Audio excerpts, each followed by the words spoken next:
Hey there friends, in this video, I'm gonna show you how you can send voice and video messages in your Telegram chats.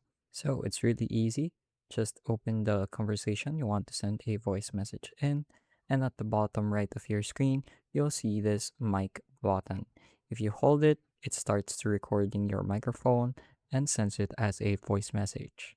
So I'm going to give it a quick test. This is how to send a voice message and release. So now if I listen to it, this is how to send a voice message.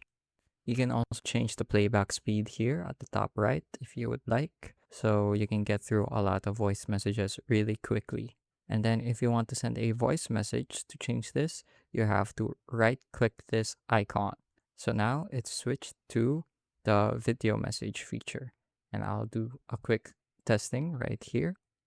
This is how to send a video message. And I'll send it. Right now, I have my webcam covered, which is why it shows up like that. But it's the same process as you would send a voice message. So that was how to send voice and video messages in Telegram.